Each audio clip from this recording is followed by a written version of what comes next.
여호와께 감사하라. 그는 선하시며 그 인자하심이 영원함이로다. 여호와의 속량을 받은 자들을 이같이 말할지어다. 여호와께서 대적의 손에서 그들을 속량하사 동서남북 각 지방에서부터 모으셨도다. 그들이 광야 사막길에서 방황하며 거주할 성읍을 찾지 못하고 줄이고 목이 말라 그들의 영혼이 그들 안에서 피곤하였도다. 이에 그들이 근심 중에 여호와께 부르짖음에 그들의 고통에서 건지시고 또 바른 길로 인도하사 거주할 성읍에 이르게 하셨도다. 여호와의 인자하심과 인생에게 행하신 기적으로 말미암아 그를 찬송할지로다. 그가 사모하는 영혼에게 만족을 주시며 줄인 영혼에게 좋은 것으로 채워 주심이로다. 그리스도의 평강이 너희 마음을 주장하게 하라. 너희는 평강을 위하여 한 몸으로 부르심을 받았나니 너희는 또한 감사하는 자가 되라. 그리스도의 말씀이 너희 속에 풍성히 거하여 모든 지혜로 피차 가르치며 권면하고 시와 찬송과 신령한 노래를 부르며 감사하는 마음으로 하나님을 찬양하고 또 무엇을 하든지 말에나 일에나 다 주 예수의 이름으로 하고 그를 힘입어 하나님 아버지께 감사하라. 아멘. 하나님께서 우리에게 주신 말씀입니다. 네, 오늘은 시편 107편의 말씀과 골로새서 3장의 말씀을 통해서 감사라는 제목으로 말씀의 은혜를 나누겠습니다. 다음 주일은 우리 교회가 추수감사 주일로 지킵니다. 지난 한 해 동안 우리에게 베풀어 주신 많은 은혜와 감사와 응답이 있었습니다. 만약 우리의 삶 속에 행복을 찾는 첫 번째 비결이 있다면 그것은 바로 범사에 감사하는 것일 것입니다. 감사하는 삶이 하나님 앞에 주신 것에 만족할 수 있고 또 기쁨을 누릴 수 있겠지요. 불행한 사람, 되게 특성이 있는데 불행한 사람들은 되게 과거를 살아간다고 해요.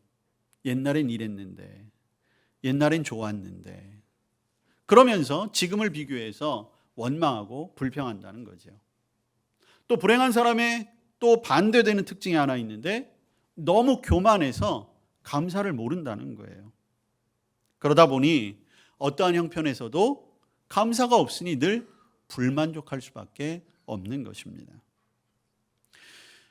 여러분, 우리 신앙에 있어서 감사는 우리가 그저 해야 할 어떤 덕목 이런 것들이 아니에요. 신앙의 본질이 사실 감사라고 할 수 있습니다. 왜냐하면 믿음이 없으면 감사를 잘 못하더라고요. 그리고 감사를 잘하시는 분들을 보면 과연 그 믿음이 신실하구나 이렇게 느껴질 수가 있습니다. 얼마나 하나님을 사랑하는지 또 교회를 사랑하는지 또 말씀대로 살아가는지 감사하는 모습을 보면 어느 정도 알아볼 수가 있다는 것이죠. 믿음이 있는 사람은 모든 것을 하나님의 시선으로 보고 하나님께 관련을 시켜요. 그러다 보니 감사할 수밖에 없는 거죠. 믿음이 없는 사람은 하나님의 시선, 하나님의 뜻이 아니라 자기 기준, 자기 생각대로 세상을 바라보고 또 매사를 이루려고 하다 보니까 판단하고 비난하고 원망하고 불평하기가 훨씬 더 쉽습니다. 그래서 감사와 불평이 언제나 우리의 삶 속에 있는데 이 감사와 불평에 공통점이 있다고 해요. 그것은 감사와 불평은 하면 할수록 커진다는 거예요. 감사도 커지지만 불평도 커진다는 거죠. 분명 우리가 살아가는 이 세상이 많은 것이 참 어려운 시대를 살아가고 있기는 합니다. 감사보다는 원망하고 불평하는 것, 또 불만족스러운 것들이 우리 눈에 많이 보이고 실제로도 여러분들의 삶을 때로는 힘들게 할 때도 있을 거예요.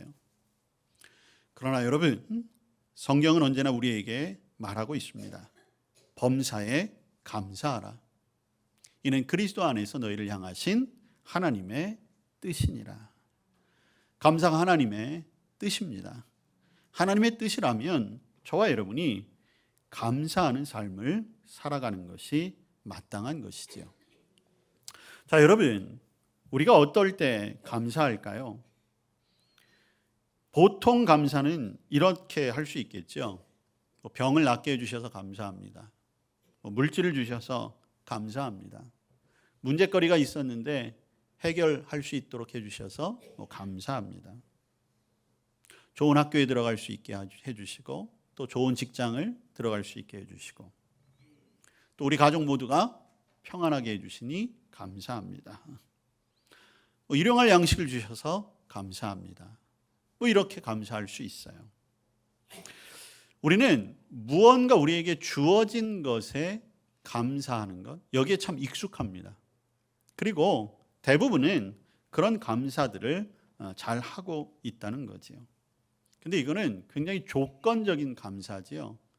그리고 순간적인 감사가 될 수 있습니다. 조건이 바뀌고 환경이 바뀌면 방금 전까지도 감사하고 만족했던 것이 곧바로 불만족스럽고 원망스럽고 불평스러운 일로 바뀌어지는 경우가 많이 있어요. 그러니까 성숙한 감사라고 하기 어려운 것이죠. 그래도 이렇게라도 감사하면 좀 낫지요. 우리 주변에는 감사할 줄 모르는 끊임없이 불평하는 사람들이 많이 있습니다. 무언가 있을 때 감사할 수 있고 기뻐할 수 있다는 것, 그나마 그래도 조금은 양심이 있고 그의 영혼이 그래도 아직은 좀 살아있구나, 그렇게 느낄 수 있을 거예요. 그런데 웬일인지 이 세상이 점점 더 감사를 잃어버리는 그런 세상이 되어가고 있습니다. 모두가 다 부족하다고 하고 모두가 다 불평거리이고 모두가 다 불만족스러운 그러한 삶을 살아가고 있어요. 여러분, 이러한 사람이 되어서는 안 되겠지요. 어떤 조건에 감사하는 사람, 그리고 무언가를 충분히 누리면서도 전혀 감사할 줄 모르는 사람. 그러나 저와 여러분은 그런 부류의 사람이 아니라 우리가 성도로 부르심을 받았기 때문에 조금은 세상 사람들과는 다른 감사의 삶을 살아야 할 것입니다. 저와 여러분은 어떤 감사의 삶을 살아야 할까요? 여러분, 우리가 감사의 이야기를 하면 구약 하박국 선지자의 말씀을 종종 함께 나눕니다. 무화과 나무가 무성치 못하고 우리의 양이 없고 외양간에 소가 없어도 나는 여호와를 인하여 즐거워하고 나의 구원의 하나님으로 인하여 기뻐하리로다. 여러분, 이것이 우리가 해야 할 감사의 모습인 줄로 믿습니다. 무엇 때문에가 아니라 그럼에도 불구하고 없을지라도 부족할지라도 감사할 수 있는 그 믿음, 그 태도, 지금 내게 주신 것 생각해 보니 모든 것이 하나님의 은혜입니다. 하나님의 은총입니다. 고백하며 감사할 수 있는 마음, 그런 삶의 자세, 그것이 바로 성숙한 감사, 온전한 감사를 드리는 성도의 삶이 되겠지요. 이렇게 감사할 때 고난 중에도 감사할 수 있습니다. 불안한 내일을 맞이하지만 그럼에도 불구하고 감사할 수 있는 것입니다. 왜냐하면 하나님의 은총이 나와 함께 한다는 것을 확신하기 때문인 것이죠. 여러분, 독일의 신학자이자 목회자였던 본 회퍼라고 하는 분이 있어요. 이분이 그런 말을 했더라고요. 기독교인과 비기독교인을 구분하는 방법은 간단하다. 불평과 원망으로 사는 사람은 비기독교인이지만 범사에 감사하는 마음으로 살아가는 사람이 바른 기독교인이다. 저도 이 말에 동의합니다. 감사라고 하는 것이 우리가 정말 믿음의 사람이다라는 것을 이 땅에 보여주는 충분한 증거가 되기 때문이죠. 하나님을 확실히 믿고 의지하고 모든 것에 감사할 때 어떤 형편 속에서도 불평하지 않고 또 만족하고 감사할 수 있는 거죠. 여러분, 감사가 축복의 통로인 줄로 믿으시기 바랍니다. 이제까지 베풀어 주신 은혜 잊지 말고 살아가십시오. 비록 지금이 조금 불만족스럽다 할지라도 불평하기보다 원망하기보다 감사할 수 있는 저와 여러분 될 수 있기를 축복합니다. 자, 성경에서 감사를 어떻게 가르쳐 줄까? 여러분, 감사의 어떤 사전적인 의미, 그리고 감사의 우리말 표현을 하면 고마움, 이렇게 얘기할 수 있겠죠. 고맙게 여기는 마음이 바로 감사입니다. 그리고 또 감사에는 은혜나 도움이나 신세를 입어 마음이 흐뭇하고 즐거워지고 기뻐진다. 그러니까 감사의 그런 뜻이 담겨져 있다는 거예요.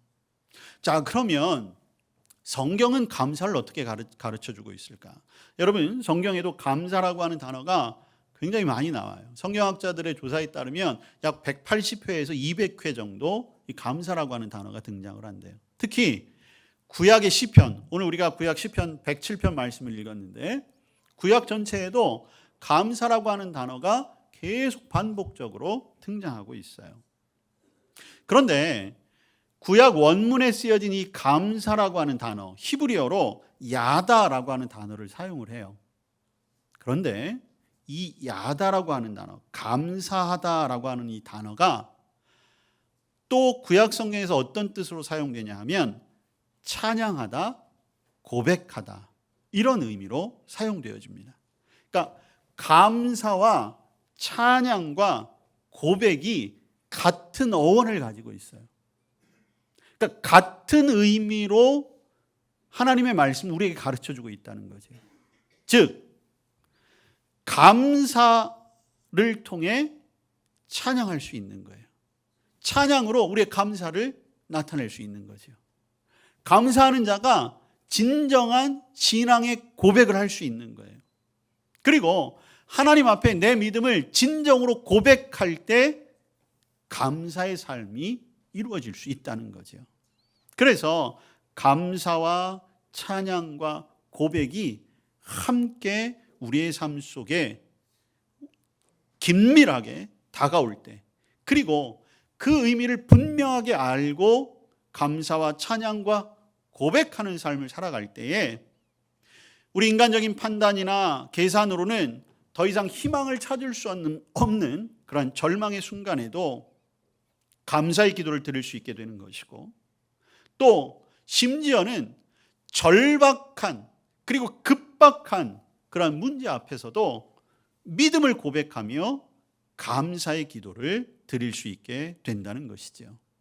그리고 이 감사와 찬양과 고백은 결국 저와 여러분을 이 땅에서 그리스도인으로 살게 하는 힘의 능력이 되는 것입니다. 이 세상을 향한 담력을 키워주게 되는 것이죠.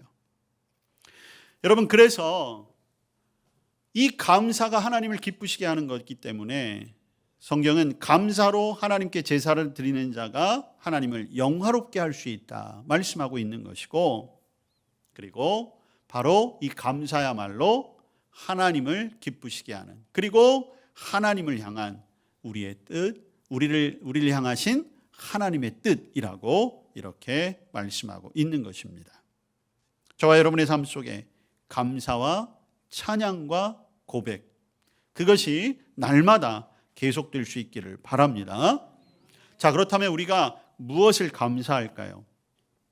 여러분, 아마 1층 로비에 그 감사나무를 작성해 보신 분들은 아마 지난 1년 동안 여러분들에게 주셨던 많은 감사와 은혜와 은총들을 다시 한번 기억하실 수 있었을 거예요. 아마 여러분들의 감사의 제목들을 일일이 열거하다 보면 아마 많은 것들로 채워 주셨을 것입니다. 자, 우리 각각의 모든 것들을 형편에 따라 또 때에 따라 우리의 상황에 따라 모든 것을 응답해 주신 그 감사가 있지만 오늘 우리가 생각해 볼 것은 그럼에도 불구하고 우리가 함께 가장 하나님 앞에 감사해야 할 것이 무엇인가라고 하는 거예요. 무엇일까요? 그것은 다름 아닌 바로 우리를 택하시고 우리를 구원해 주셨다는 사실이에요. 이것이 우리의 가장 큰 감사의 제목이 되어야 합니다. 그리고 이것에 우리가 진정으로 감사해야만 하는 거예요. 죄의 고통, 죄의 근심, 그 죄의 굴레에서 저와 여러분을 불러내어 옮겨주시어 구원받게 하셨어요. 자유함을 누리게 하신 것이지요. 바로 십자가의 은혜이지요. 그리고 십자가의 은혜가 저와 여러분에게 십자가의 능력이 된 것입니다. 우리를 죄의 권능에서 구원하신 하나님께 감사할 수 있는 사람, 가장 행복한 삶을 누릴 수 있어요. 내가 하나님의 자녀가 되었구나. 내가 하나님 나라의 그 기업을 이을 상속자가 되었구나. 그 감사가 그 어느 것보다도 가장 우선시되고 우리의 삶에서 가장 큰 감격과 축복이 되어 하나님께 영광 돌릴 수 있기를 바랍니다. 두 번째로 우리가 감사해야 할 것이 있어요. 그것은 바로 하나님이 언제나 나와 함께 해주셨음을 깨닫고 감사하는 것입니다. 오늘 시편 107편 말씀 읽었잖아요. 여러분 1절에 보시면 그는 선하시며 그 인자하심이 영원함입니다. 이렇게 고백하고 있어요. 영원하다라고 하는 것은 끊어지지 않았다는 거예요. 중단되지 않았다는 거예요. 포기하지 않으셨다는 겁니다. 다른 길로 옮기지 않으셨다는 거예요. 게다가 그 하나님은 어떻게 우리에게 그것을 보여주셨어요? 여러분 오늘 9절 말씀이에요. 그가 사모하는 영혼에게 만족을 주시고 줄인 영혼에게 좋은 것으로 채워주셨다. 여러분, 하나님은 가장 좋은 것을 우리에게 주시기 원하시는 분이에요. 우리가 즐거우나 괴로우나 하나님이 함께 계셨고 그때마다 가장 좋은 것으로 우리를 만족할 만한 것으로 채워주셨습니다. 우리의 삶의 여정에서 날마다 함께 해주셨기 때문에 저와 여러분을 통해 좋은 뜻을 이루어가며 살게 하셨어요. 이것에 우리가 감사해야 하지 않겠습니까? 그 누구보다도 우리의 필요를 아시고 우리에게 가장 좋은 것으로 만족하게 하시되 우리가 생각하지도 못하는 놀라운 방법으로 우리의 삶을 채워주셨어요. 하나님을 찾는 자 결코 부족함이 없게 하셨습니다. 우리를 굶주리지 않게 하셨어요. 우리를 외로움 가운데 그냥 홀로 두지 않으셨습니다. 위기 가운데 불안하여 덜덜 떨고 있을 그때에도 우리와 함께 해주셨어요. 때로는 실망할 때도 있었고 실패할 때도 있었고 주저앉을 때도 있었지만 그때도 하나님이 함께 계셔서 우리를 다시 일어서게 하신 것입니다. 저와 여러분의 삶은 하나님이 함께 하시는 인생입니다. 여기까지 우리를 도우신 하나님, 에베네셀의 하나님이시잖아요. 지금도 나와 함께 하시는 하나님, 임마누엘의 하나님, 앞으로도 모든 것을 준비해 놓으신 하나님, 여호와 이레의 하나님, 그 하나님께 감사하는 삶을 살아가시길 바랍니다. 그러나 또 한 가지 추가해서 우리가 감사해야 될 것은 감사할 수 있도록 하심을 감사해야 하는 거예요. 오늘 우리가 내가 하나님의 은혜로 살았구나, 하나님이 많은 것을 내게 주셨구나, 그것에 감사할 수 있음에 이 시간 우리는 감사해야 하는 것입니다. 여러분, 감사할 때 우리는 하나님을 향한 그 하나님의 경이로우심과 하나님의 완전하심을 다시 한번 깨달을 수 있는 거예요. 그래서 여러분 오늘 바울 사도가 골로새서에 뭐라고 권면하고 있습니까? 오늘 3장 15절부터 우리가 읽었는데 3장 15절의 마지막에 이렇게 얘기하잖아요. 감사하는 자가 되라, 이렇게 말해요. 여러분, 이건 억지로 될 수 있는 문제가 아니에요. 정말 내가 감사할 수 있구나, 그것을 깨달은 자만이 감사하는 자가 될 수 있는 거잖아요. 그래서 17절에 또 마지막에 뭐라고 얘기했어요? 그를 힘입어 하나님 아버지께 감사하라. 즉 안에서부터 감격된 그 마음으로 감사하라는 거죠. 자, 그러면 우리가 구체적으로 어떻게 감사할 수 있을까요? 오늘 말씀을 보니까 첫 번째는 감사하는 마음, 즉 우리의 마음이 하나님께 감사할 수 있어야 돼요. 성경에서 마음은 우리의 중심을 말합니다. 우리의 중심이 하나님께 감사해야 되겠죠. 진정으로, 참으로, 진실로 감사하는 마음. 오늘 성령께서 저와 여러분들의 마음의 중심에 그 감사를 다시 한번 심어주시고 불러일으켜 주실 줄로 믿습니다. 두 번째로는 뭐예요? 오늘 여기에 보니까 피차 가르치고 권면하고 이런 표현이 나오고 있는데요. 말로도 감사할 수 있어야 한다는 거예요. 여러분, 제가 아까 성경에 감사라는 단어가 많이 반복되고 있다고 했잖아요. 왜 그렇겠습니까? 자꾸 말하게 하기 위해서 감사라는 단어가 쓰여진 거예요. 여러분, 아무리 마음에 있다고 한들 우리가 표현하지 아니하면 알 수가 없잖아요. 물론 하나님은 우리의 마음을 이미 보시고 아시기 때문에 우리가 말하지 않아도 아시겠지요. 그러나 그럼에도 불구하고 우리가 입술로 말할 때, 여러분, 말이라고 하는 것은 말하는 순간 내가 먼저 깨닫게 되고, 그리고 이 말을 듣는 상대가 깨닫게 되고, 그리고 이 말을 들으시는 하나님이 역사하시게 되는 거예요. 그렇기 때문에 감사는 표현해야 하는 것입니다. 여러분, 우리나라 속담에 말이 씨가 된다라는 그런 속담이 있잖아요. 말에는 사실 능력이 있는 거예요. 여러분이 감사하면 감사할수록 저와 여러분의 삶이 감사의 능력으로 채워질 줄로 믿습니다. 세 번째는 또 우리가 어떻게 감사할까요? 오늘 골로새서 말씀을 보니까 시와 찬송과 신령한 노래로 감사하라 말씀하고 있네요. 자, 아까 감사가 성경에서는 찬양이라고 하는 단어로 함께 쓰여진다고 했잖아요. 당연한 거예요. 여러분, 기분 좋으면 여러분도 모르는 사이에 어느 순간 노래를 흥얼거리게 되잖아요. 마찬가지예요. 감사하면 찬양이 저절로 흘러 나올 수밖에 없습니다. 뗄래야 뗄 수가 없는 거예요. 여러분, 감사의 찬양은 또한 엄청난 능력을 가지고 있어요. 여러분, 이 골로새서 바울의 옥중 서신 중에 하나거든요. 바울이 감옥에 실라와 함께 빌립보 감옥에 갇혔을 때 있었던 일이에요. 바울과 실라가 감옥에서 어떻게 했습니까? 감옥에 있는 상황에서도 기뻐했어요. 감옥에 있는 상황에서도 감사했어요. 그러다 보니까 감옥에 있음에도 찬양이 터져 나온 거예요. 밤새 찬송을 했어요. 찬송할 기분 아니었죠. 찬송할 환경이 아니었어요. 그런데 찬송하니까 어떤 일이 일어났습니까? 감옥 문이 열렸어요.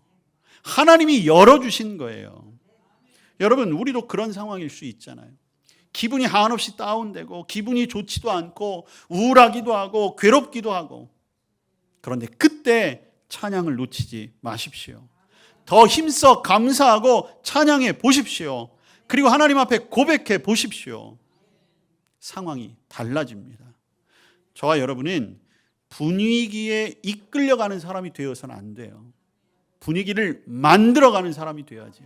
기분을 만들어가는 사람이 되어야 하는데, 그러기 위해 가장 좋은 도구가 감사와 찬양입니다. 찬양으로 우리의 감사를 올려드리길 축복합니다. 네 번째로는 무엇보다도 물질로 감사할 줄 알아야 돼요. 하나님은 반드시 하나님 앞에 너희들의 열매로 또 주신 복을 따라 힘대로 물건을 드려 감사라고 말씀했어요.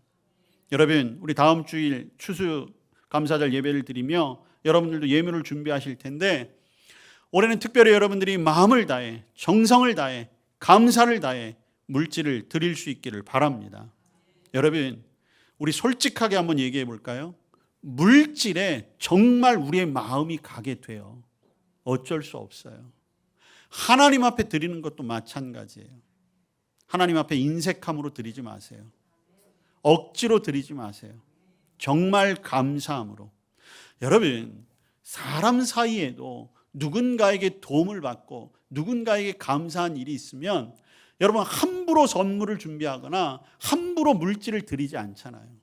어떻게 하면 조금 더 좋은 거 드릴 수 있을까? 어떻게 하면 조금 더 내 마음이 전해질 수 있을까? 그렇게 하시면서 왜 하나님 앞에 예물을 드릴 때는 그런 마음을 갖지 못하는지, 이번 추수감사절을 통해서 우리가 하나님 앞에 예물 드리는 훈련도 되고, 그로 말미암아 하나님께 드렸을 때 주시는 그 축복의 응답도 여러분들에게 풍성하게 임하시기를 간절히 바랍니다. 자, 물질만 드릴까요? 아니에요. 우리의 몸과 시간, 재능으로도 감사할 수 있습니다. 우리의 삶을, 우리의 몸을 하나님이 기뻐하시는 산 제사로 드리라 말씀하셨잖아요. 우리에게 몸을 주신 것, 시간을 주신 것, 재능을 주신 것, 이 땅을 살아가기 위한 좋은 도구로 주신 건 맞지만 그 전에 먼저 하나님의 영광을 위하여 우리에게 주신 거예요. 그러면 감사로 드릴 수 있어야지요. 여러분들에게 주신 것으로, 여러분의 달란트로, 여러분의 또 몸으로, 여러분의 시간으로 하나님께 감사하시기를 바랍니다. 무엇보다도 제일 중요한 게 있어요. 우리의 환경, 우리의 처지, 이 모든 것이 하나님의 은혜이고 감사할 뿐입니다. 즉 범사에 감사하는 자가 되어야 하는 거예요. 마음으로 감사합니다. 우리의 말로 감사해요. 찬송함으로 감사합니다. 물질로 감사해요. 몸과 시간과 재능을 들여 감사합니다. 언제? 범사에 감사하는 거예요. 그것이 하나님 앞에 감사하는, 그리고 하나님의 축복을 누리는 영적인 원리가 될 것입니다. 여러분, 이렇게 될 때 하나님은 그냥 있지 않으세요. 감사가 축복입니다. 사실은 우리가 감사하는 것 자체가 이미 축복이에요. 그런데 하나님은 그 감사 가운데 우리의 삶을 더욱더 풍성하게 하시고 더욱더 행복하게 해 주십니다. 그래서 우리 자신만 만족한 것이 아니라 우리를 통해 우리의 주변 사람들에게도 그 기쁨을 나눌 수 있게 해 주세요. 지난 1년 동안 저와 여러분의 삶에, 우리의 가정에, 우리의 삶의 자리에 시절을 쫓아 과일을 맺게 하시고 푸른 초장과 맑은 시냇가로 인도해 주신 그 하나님께 감사를 드리시기 바랍니다. 여러분, 유명한 설교자인 스펄전 목사님, 제가 여러 차례 감사절이 되면 꼭 이 말씀을 드려요. 촛불을 주신 하나님께 감사하면 달빛을 주시고, 달빛을 주신 하나님께 감사하면 햇빛을 주시고, 햇빛을 주신 하나님께 감사하면 하나님 나라의 영광의 빛을 주신다. 이렇게 말씀했어요. 여러분, 이것은 정확한 하나님의 법칙입니다. 우리가 주님 안에서 작은 것에서부터 감사하게 될 때, 아까도 말씀드렸잖아요. 감사는 점점 커져요. 그럴 수밖에 없습니다. 그리고 여러분, 촛불에 감사하고 달빛에 감사하고 햇빛에 감사하라는 게 어떤 의미겠어요? 의도적으로 감사하라는 거예요. 일부러라도 감사하라는 것입니다. 하루에도 몇 번씩이고 감사하라는 거예요. 여러분, 감사도 훈련입니다. 여러분, 불평이 습관인 사람들이 있어요. 여러분들 주변에 한두 사람 꼭 있어요. 뭐든지 불평을 해요. 만사가 불평 덩어리예요. 그게 습관이 돼서 그래요. 근데 여러분, 무서운 게 뭔지 아십니까? 습관이 인격이 되는 거예요.